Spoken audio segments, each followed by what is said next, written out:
తెలుగు చిత్ర పరిశ్రమలో దేవరా చిత్రం ద్వారా జూనియర్ ఎన్టీఆర్ తన కల్ట్ చూపించాడు. ఇక్కడ పాజిటివ్ టాక్తో దూసుకెళ్ళినటువంటి దేవరా చిత్రం మార్చి 28వ తేదీన జపాన్లో విడుదలకి సిద్ధమవుతోంది. ఈ నేపథ్యంలోనే జపాన్లో దేవరా చిత్రం 100 కోట్లు కలెక్ట్ చేయడం ఖాయం అనేటువంటి వాదనలు తెర మీదకి వస్తున్నటువంటి నేపథ్యంలో ఈ అంశం మీద మనం పూర్తి స్థాయిలో విశ్లేషణ చేసుకుందాం. ప్రస్తుతం మనతో పాటు ఉన్నారు ప్రముఖ సినీ విశ్లేషకులు రాహుల్ అయ్యర్ గారు. వారితో మాట్లాడదాం. రాహుల్ అయ్యర్ గారు నమస్తే అండి. నమస్తే అండి. మార్చి 28వ తేదీన ఈ దేవరా చిత్రం జపాన్లో విడుదలకు సిద్ధం కాబోతోంది. ఈ నేపథ్యంలోనే జపాన్లో దేవరా చిత్రం 100 కోట్లు కలెక్ట్ చేయడం ఖాయం అనేటువంటి వాదనలు తెర మీదకి వస్తున్నాయి. ఏంటి నిజంగా దేవరా చిత్రం అక్కడ 100 కోట్లు కలెక్ట్ చేయడం ఖాయం అంటే ఏం చెప్తారు? మన తెలుగు సినిమాలు అంటే ఇంట గెలిచి రచ్చ గెలవాలి అంటారు జనరల్గా, ఎక్కడైనా సరే. ఇక్కడ గెలవడం పక్కన పెట్టండి, ఏ దేశాల్లో ఎక్కువ ఎక్కడ రిలీజ్ చేసామనేది చూసుకుంటున్నారు. ఎందుకు కూడా చెప్తాను. Because whatever they invested Devara first negative టాకే వచ్చింది. నెగిటివ్ టాక్ వచ్చి పాజిటివ్గా వెళ్ళి ఎంత కలెక్షన్స్ 300-400 కోట్ల దాకా అక్కడ దాకా ఆగింది. దానికి పార్ట్ 2 అన్నాడు. పార్ట్ 1లోనే మొత్తం చెప్పేశావు. ఇంకా పార్ట్ 2 ఏముంటుందో తెలియదు. ఇప్పుడు పార్ట్ 1లో దేవరని కొడుకే చంపేశాడు అంటే దేవరాలో కూడా చాలా స్పష్టత లేనటువంటి సీన్లు ఉన్నాయి. దానికి దేవరా పార్ట్ 2లోనే ఒక స్పష్టత వచ్చేటువంటి అవకాశం ఉందని చాలా మంది భావించారు. అవునండి. ఇప్పుడు అట్లా అనుకుంటే స్కంద 2 దేనికి యూజ్ లేదు. స్కంద 1తోనే అసలు బీభత్సం సృష్టించారు బోయపాటి సీను. స్కంద 2 వస్తుందో లేదో తెలియదు.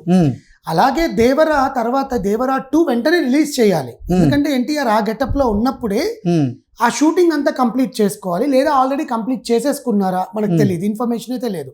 ఎందుకంటే కొన్నిసార్లు కొన్ని ఇంటర్వ్యూస్ లో కొరటాల శివ కూడా ఏం చెప్పారంటే ఉండకపోవచ్చేమో అన్నట్టుగానే మాట్లాడిన దాఖలాలు ఉన్నాయి. ఆయన దాని గురించి తప్పిపుచ్చేశాడు అనమాట. సెకండ్, జాన్వీ కపూర్ ఇంట్రడక్షన్ తెలుగులో. సో జాన్వీ కపూర్ని నువ్వు తెలుగులో శ్రీదేవి కూతుర్ని ఎన్టీఆర్ పక్కన చూస్తుంటే 10 నిమిషాల కోసం స్క్రీన్ ప్లేస్ కోసం అమ్మాయిని ఎందుకు తీసుకున్నారో అర్థం కాల. ప్లస్ ఆ సినిమాకి అన్ని ఆటంకాలే వచ్చాయి. గుర్తుందో లేదో మీకు, ప్రీ రిలీజ్ ఈవెంట్ నోవోటల్లో చేయాలనుకున్నారు, అయింది. తర్వాత ఎన్టీఆర్ గారి ఫ్యాన్స్తో మాట్లాడలేదు, సక్సెస్ మీట్ అవ్వలేదు. ఇంటర్వ్యూస్లో కూడా ఎక్కడ ప్రమోషనల్ ఇంటర్వ్యూస్ దేవరాకి లేవు. ఉంటే హీరోయిన్తో ఉండాలి కదా ప్రమోషనల్ ఇంటర్వ్యూస్, ఎక్కడా లేవు. సో ఇప్పుడు వీళ్ళు కొత్త పందా అంటే వేరే కంట్రీస్లో వీళ్ళకంటూ కొంచెం ఫ్యాన్స్ ఉంటారు. జపనీస్లో అల్లు అర్జున్ గారికి పక్కా ఫ్యాన్స్ ఉన్నారు. ప్రభాస్కి ఫస్ట్, ప్రభాస్ తర్వాత అల్లు అర్జున్ అక్కడికి వెళ్ళి పుష్పాని జపనీస్ లాంగ్వేజ్లో ఆ పుష్ప 2ని డైలాగ్స్ ఇచ్చి ఆయనకంటూ ఒక ఫ్యాన్ బేస్ ఏర్పడింది. ఇప్పుడు వీళ్ళు అరంగేట్రం చేశారు. ఎన్టీఆర్ కూడా అక్కడ ఫ్యాన్స్ ఉన్నారు. ఎన్టీఆర్ సినిమాని అక్కడ రిలీజ్ చేద్దాము అని. Why only Japan? అంటే జపాన్లో ఇంతకు ముందు RRR కూడా బాగా ఆడింది. RRRలో జూనియర్ ఎన్టీఆర్ చేసినటువంటి పాత్ర జపనీయుల్ని బాగా ఆకట్టుకుంది. ఎందుకంటే వాళ్ళకి ఇలాంటి సినిమాలు అన్నీ చాలా కొత్తగా ఉంటాయి. ఆ ఫైటింగ్లు ఇవన్నీ వాళ్ళ దాంట్లో ఏముంటాయండి, కామ్ నార్మల్. అంటే జపనీస్ మూవీస్ అన్నీ కూడా కొంచెం కామ్ అండ్ రిజర్వ్డ్ లాగా ఉంటాయి. మనం చూస్తే బేసికల్లీ జనరల్ ఎవరు చూడరు కూడా. అక్కడ మన వాళ్ళని వాళ్ళ భాషలో చూస్తే వాళ్ళకి ఒక ఆనందం, ఏదో పరదేశ చిత్రం ఇక్కడ వస్తుంది అని. దట్టు RRR ఆస్కార్ లెవెల్కి వెళ్ళాక they got high impression on the Telugu cinema. అంటే చాలా తెలుగు సినిమాలకి జపాన్లో ఆదరణ బాగుంటుంది. జపనీయులు ప్రత్యేకంగా తెలుగు హీరోలను కూడా ఆదరిస్తూ ఉంటారు, వారి సినిమాలను ఎక్కువగా చూస్తూ ఉంటారు. ఎగ్జాంపుల్ చూస్తే మనం RRR తర్వాత ఆయన్ని బాగా ఆదరిస్తూ ఉన్నారు జపనీయులు, జూనియర్ ఎన్టీఆర్ని. దాంతోపాటుగా మొన్న విశ్వక్సేన్ సినిమా రిలీజ్ అయిన తర్వాత ఒక జపాన్ నుంచి అభిమాని ఇక్కడికి వచ్చి తన ఆటోగ్రాఫ్ తీసుకున్నటువంటి సందర్భంగా కూడా చూసాం మనం. ఇలా జపనీయులు తెలుగు చిత్ర పరిశ్రమ నుంచి ఏ సినిమా వచ్చినా కానీ ఆదరిస్తూ ఉన్నారు. ఈ నేపథ్యంలోనే ఇప్పుడు జూనియర్ ఎన్టీఆర్ నటించినటువంటి దేవరా చిత్రం జపాన్లో విడుదలకు సిద్ధమైంది. మరి 100 కోట్లు కలెక్ట్ చేయడం ఖాయమే కదా అక్కడ? ఖచ్చితంగా అండి. 100 అంటే ఇప్పుడు అక్కడ కరెన్సీతో పోల్చుకున్నా అక్కడ చూసుకున్నా కూడా కలెక్షన్స్ రూపంలో అయితే ప్రాబ్లం ఏం లేదు. ఎందుకంటే ప్రీ బిజినెస్ చేసుకున్నారు వాళ్ళు. అక్కడ చేసుకుంటేనే కదా అంత దూరం వెళ్ళి రిలీజ్ చేస్తారు. ఎందుకంటే అది ఆల్రెడీ జపనీస్ దాంట్లో వాళ్ళు డబ్బింగ్ చేయాలి, డబ్బింగ్ చెప్పించాలి. సాంగ్స్ యథావిధంగా తెలుగులోనే ఉంటాయి అనుకోండి, మైట్ బి, బట్ లాంగ్వేజ్ అంతా జపనీస్ దాంట్లోనే ఉండాలి. ఇక్కడ ఇంకోటి ఏంటంటే ఎన్టీఆర్తో ఈరోజు కొరటాల శివ అండ్ ఎన్టీఆర్తో జపాన్కి వెళ్ళి వాళ్ళ టీం ఇంటర్వ్యూ చేసుకున్నప్పుడు ఎన్టీఆర్ వాళ్ళని ఆకర్షపరచడానికి అనుకున్నట్లుగానే తను జపనీస్లోనే మాట్లాడాడు. మోస్ట్ ఆఫ్ ద సెంటెన్సెస్ జపనీస్లోనే మాట్లాడాడు ఆయన బేసికల్గా. సో దీన్ని బేస్ చేసుకుంటే జపాన్లో ఆయనకంటూ ఒక ఎన్టీఆర్ గారికి ఎప్పుడూ ఒక ఫ్యాన్ ఉంటుందండి. బట్ ప్రొడ్యూసర్ ఏ రకంగా ఆలోచిస్తున్నాడంటే కలెక్షన్స్ ఎక్కడ పెంచితే మనకు మార్కెట్ ఎక్కువ ఉంటుంది హీరోకి. ఇప్పుడు హీరోకి మార్కెట్ పెరగాలి. ఎందుకంటే దేవరా తర్వాత ఎన్టీఆర్ ఇంతవరకు ఫ్యాన్స్ మీటే పెట్టల. ఎన్టీఆర్కి ఏమైంది అనే వార్తలు కూడా చాలా ఉన్నాయి. దాంట్లో ఈ మధ్య ఆయన చాలా సన్నగా కనిపించడము, అసలు నరాలన్నీ బయటపడేలాగా సన్నగా, మనం ఎప్పుడైతే కంత్రీ సినిమాలో ఎలా ఉన్నాడు ఎన్టీఆర్ అలా ఉన్నాడు ఎన్టీఆర్. ఈరోజు కూడా ఇంటర్వ్యూలో చూస్తే ఈజ్ వెరీ థిన్. ఏమైంది అని ఆడియన్స్ కి కొంచెం షాక్ లో ఉంది. అంటే పాత్ర కోసం ఆయనే మార్చుకొని ఉండొచ్చు కదా శరీరాకృతిని. వార్ 2 కోసము అండ్ డ్రాగన్ మన ప్రశాంత్ నీల్ మూవీ కోసం.